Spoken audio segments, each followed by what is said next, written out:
مساء الخير حبايبي، عاملين ايه؟ يا رب دايما تكونوا بخير. ايه رأيكم بقى في الجمال ده؟ هنعمل النهاردة الفراخ الشيش بتاعة المطاعم، هنعملها في البيت بكل تفاصيلها وتكاتها اللي هتخليها تطلع منك ولا اجدعها كبابجي. هتعملي اكل المطاعم في البيت، غيري وجددي في الاكل لولادك عشان ما يزهقوش من الاكل وما يطلبوش حاجة من بره. احنا عارفين الحاجة في المطاعم غالية جدا، احنا هنعمل لهم اكل المطاعم في البيت بأقل تكلفة. بفرخة واحدة هنعمل وليمة زي ما انتوا شايفين كده، الشكل بيتكلم عن نفسه. ده غير هنقول على كل التفاصيل والتكات اللي تطلعها معاكي زي المطعم واحسن كمان وانضف واجمل بكتير. يلا بقى حط لايك للفيديو، ما تبخلوش عليا باللايك عشان انا بجيب لكم فيديوهات كويسة، واشتراك في قناتي وصفات بيتي اقتصادية لو اول مرة بتشوفيني. ويلا بينا ندخل على طول على طريقة التحضير. معايا هنا دي فرخة انا جايباها كده من عند الراجل بتاع الفراخ، وقلت له يعني انا وزنت الفرخة كده وقلت له اخليها لي من العظم وقطعها لي شيش، وقولي له كده انا عايزة فراخ شيش اخليها لك من العظم. يعني دي وركين وصدرين، هي بتبقى حلوة كده وراك وصدور مع بعض، وممكن برضو تنفع وراك بس. شطفتهم كويس قوي تحت الحنفية، وبعدين هنا ده محلول النقع، حطيت كده مية ومعلقتين من الدقيق وعصير ليمونة بقشرها وورقتين 3 كده من ورق اللوري. ده محلول النقع، هسيبها فيه كده حوالي ربع ساعة. بعد كده بقى انسي انك تلاقي اي زفارة خالص في الفراخ. هسيبها منقوعة بقى فيه كده كده شوية جنب مني، وبعد كده هروح شطفها تحت الحنفية شطفة تاني، وحطها في مصفى كده تتصف خالص عشان ما يبقاش فيها ولا نقطة مية. اثناء ما انا سايباها كده في محلول النقع هنيجي بقى نجهز التتبيلة بتاعتنا. معايا هنا بصلاية كده حلوة وحوالي 3 وحدات من الطماطم و3 فصوص من الثوم، وهضربهم معايا كده في الكبة او في الخلاط، يعني في اي حاجة انتي بتشتغلي بيها. هنا بقى عشان انا عايزة يكون فيهم مية كده، عشان انا هصفيهم هاخد المية، هضيف لهم كده معلقة من الملح عشان لما اضربهم كده. البصل لما تضربيه كده بالملح بيجيب معاكي مية احسن، فانا هضربهم بقى كده انعمهم عشان انا هصفيهم. بعد ما ضربتهم كويس قوي كده ونعمتهم هجيب بقى هنا طبق كده غويط واي مصفى عندك، وهبدأ اخد شوية بشوية واصفيهم كويس قوي. انا عايزة المية بتاعتهم، مش عايزة التفل، عشان التفل ده بتيجي في المشويات بقى كده بيتحروق وبيبقى شكله كده على الفراخ يعني كده مش لطيف، لكن احنا عايزين المية بس. هنا اخدت المية خلاص بتاعة البصل كده والطماطم. هنيجي بقى نشوف هنضيف ايه تاني في التتبيلة بتاعتنا.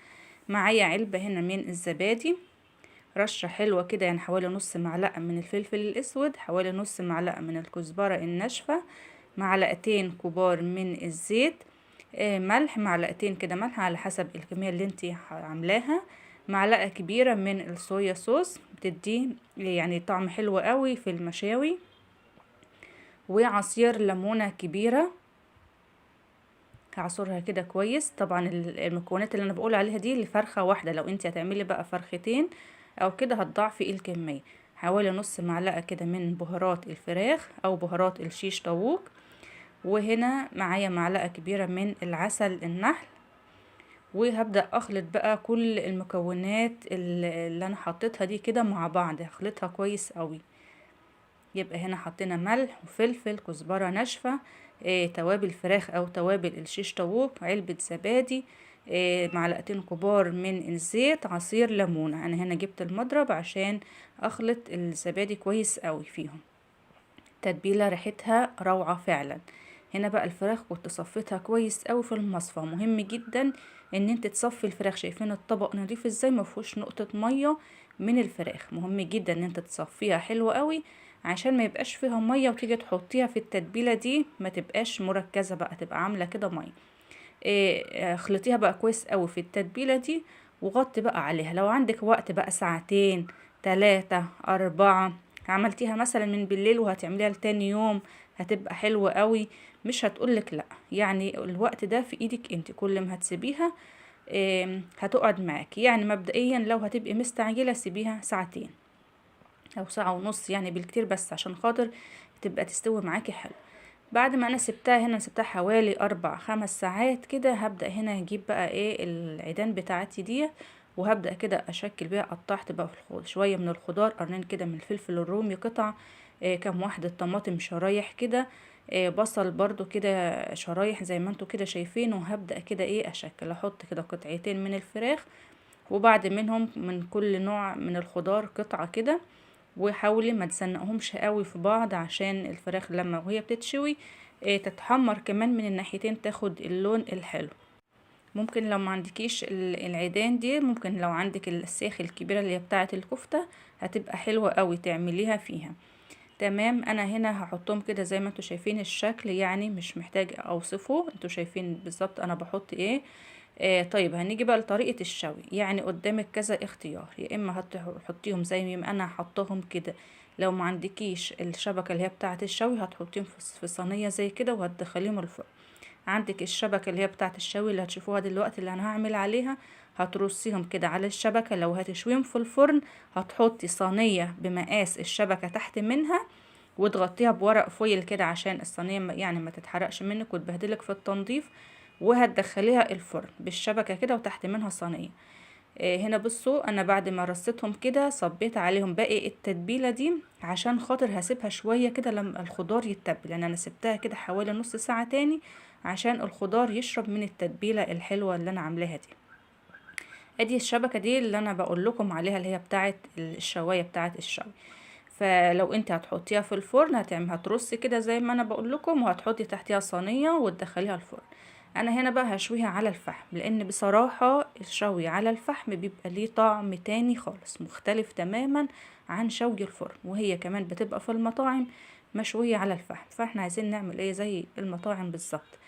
انا دهنت الشبكة زيت عشان خاطر لما اجي اقفلها كده على الفراخ ما تلزقش مني. في الوقت ده كنت لسه الفحم يعني بيولع كده في الشواية، فقلت اعمل شوية بقى سلطة طحينة. حطيت كده الطحينة، فصين توم مفرومين، شوية ملح وشوية فلفل اسود، عصير ليمونة، معلقة خل.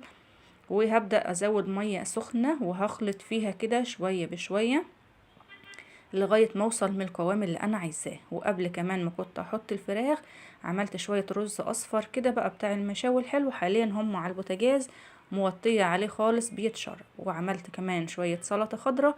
يعني انا بجهز حاجتي كلها قبل ما ابدأ كده اشوي، عشان هي في الشوي مش بتاخد وقت. فبعد ما تتشوي بقى واخلص يكون بقى ايه الاكل جاهز معايا، يكون كل حاجة جاهزة ونقدم الاكل سخن على بعض. حطيت هنا بقى رشة من الشطة ومعلقة من الزيت، وكده تمام جاهزة معايا زي الفل. هنا بقى كنت ولعت بقى الفحم خلاص. هنا حاطة الشواية كده في البلكونة، وحطيت عليها الشبكة بتاعة الفراخ. مش بتبقى عايزة بقى الفحم والع جامد، عايزة نار هادية كده، لان هي اوريدي مش بتاخد وقت في الشوي. فاحنا عايزينها تستوي كده بالراحة، مش عايزان هي تتحروق كده معايا. واثناء ما هي على النار كده بتتشوي بروح بقى ايه اللي معايا في الطبق ده بقيه التتبيله، بروح مره واحده كده مسقسه عليها بالفرشه كده بدهنها. عشان خاطر ايه ما تنشفش كده معايا، بتديها بقى ايه طعم وتديها طراوه كده حلوه وهي على الشوي. ومن وقت للتاني بروح قلب الشبكه كل شويه من الناحيه دي ومن الناحيه دي، يعني تاخدي بالك كده عشان مفيش حاجه تتحرق منك. وانا كنت مجهزة بقى السلطة، مجهزة الطحينة، مجهزة شوية رز اصفر، كله جاهز بحيث بقى اشيلها كده من على الشبكة ونقدم اكلنا على طول.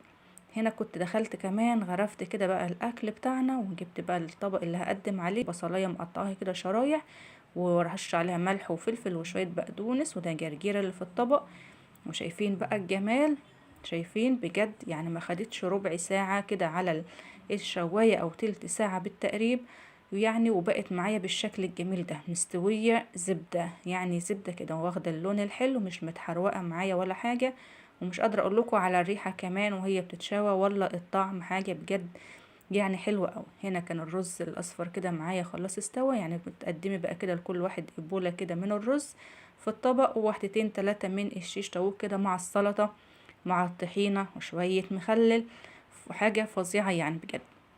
هنا بقى لو الولاد كده عايزينها كده سندوتشات، بتجيب العيش الابيض الشامي ده وتحط عليه شويه من الخضره الحلوه، وتسحبي بقى كده عليه العود بتاع الشيش طاووق، وتحطي طحينه بقى وتحطي سلطه، يعني بجد في السندوتشات كده حلوه مع الرز كده والسلطه حلوه.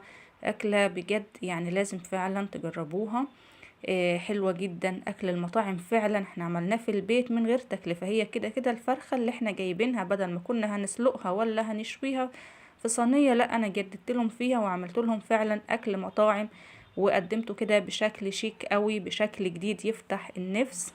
وكمان لو مش حابة تحطي خضار مع الفراخ براحتك جدا، بس هو الخضار المشوي بيبقى حلو قوي مع الفراخ. يا رب الفيديو يعجبكم، ما تبخلوش عليا بقى باللايك وتعليق حلو من تعليقاتكم الجميلة اللي بتفرحني وتسعدني، واشوفكم على خير في فيديو جديد ان شاء الله.